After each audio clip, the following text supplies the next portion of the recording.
सत्याच्या मोर्चामधून ठाकरेंच्या युतीची घोषणा। जनतेसाठी एकत्र आलोय, साथ द्या, उद्धव ठाकरेंचं आवाहन। मतदार याद्यांमध्ये इतक्या चुका असताना निवडणूक घ्यायची घाई का? राज ठाकरेंचा निवडणूक आयोगाला सवाल। आधी दुरुस्ती करा आणि मगच निवडणुका घ्या, राज ठाकरेंची मागणी।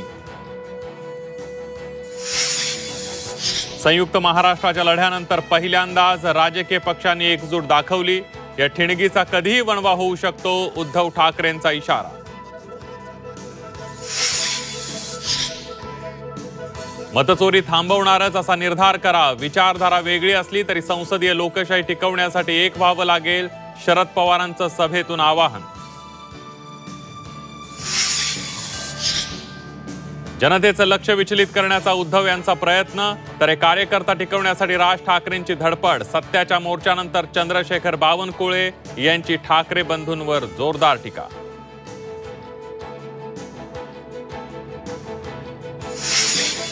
विरोधकांच्या मतचोरीच्या आंदोलनाला भाजपचं मूक आंदोलनानं उत्तर। भाजप प्रदेशाध्यक्ष रवींद्र चव्हाणांसह बडे नेते आंदोलनात सहभागी। मराठी माणसाला लुटणारे एकत्र आले, लोकच त्यांना घरी पाठवतील। सत्याच्या मोर्चावर भाजपचे मुंबई अध्यक्ष अमित साटम यांची टीका।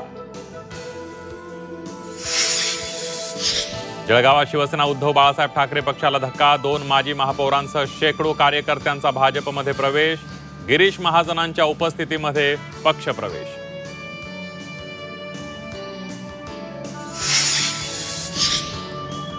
आणि चक्क रुग्णवाहिकेतून बिर्याणीची वाहतूक। पुण्याच्या शिरूर तालुक्यातील धक्कादायक घटना। नागरिकांमध्ये संतापाची तीव्र लाट।